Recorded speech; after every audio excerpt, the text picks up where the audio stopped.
ডোমকলে কি এবার জিতছেন সিপিএম প্রার্থী মুস্তাফিজুর রহমান রানা?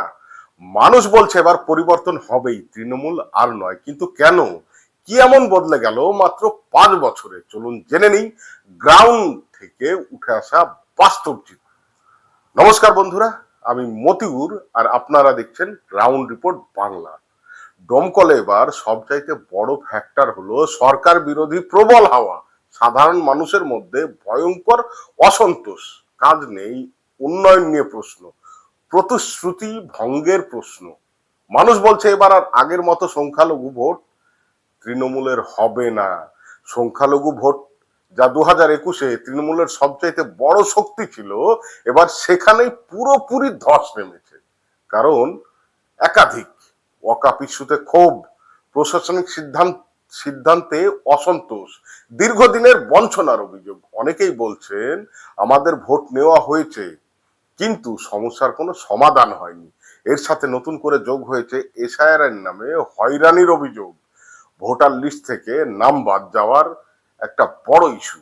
অনেকেই অভিযোগ করছেন আমাদের নাম ডিলিট করে দেওয়া হয়েছে, অকারণে হয়রানি করা হচ্ছে। আর এই বিষয়টা মানুষের ক্ষোভকে আরো বাড়িয়ে দিয়েছে।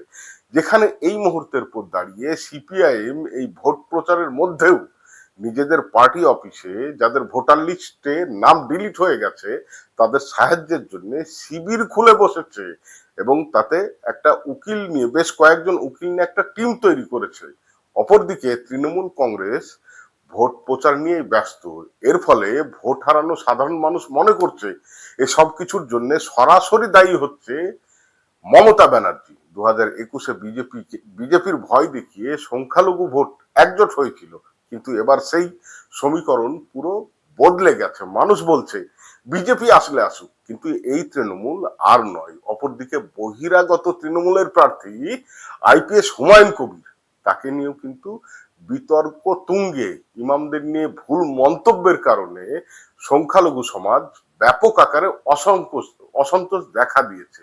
এর পাশাপাশি অভিযোগ উঠেছে মুর্শিদাবাদে কর্মরত থাকার সময় তৃণমূল নেতৃত্বদের মদতে এনডিপিএস কেসে বহু নিরীহ মানুষকে ফাঁসানো হয়েছে। এই অভিযোগগুলো ভোটে বড় রকমের প্রভাব ফেলছে বলে মনে করছে সাধারণ মানুষ। অন্যদিকে কংগ্রেস প্রার্থী করেছে শাহানাজ বেগমকে, কিন্তু সমস্যা হলো তিনি কদিন আগে তৃণমূলের জেলা পরিষদের সদস্য ছিলেন। হঠাৎ দল বদল করে টিকিট পাওয়ায় স্থানীয় কংগ্রেস কর্মীদের মধ্যে ব্যাপক অসন্তোষ তৈরি হয়েছে। অনেকেই বলছেন এটা আমরা মেনে নিতে পারছি না। আর বিজেপি ডোমকলে প্রায় অপ্রাসঙ্গিক, তাদের তেমন কোনো শক্তিশালী উপস্থিতি নেই। ফলে লড়াইটা মূলত তৃণমূল কংগ্রেস বনাম সিপিআইএম।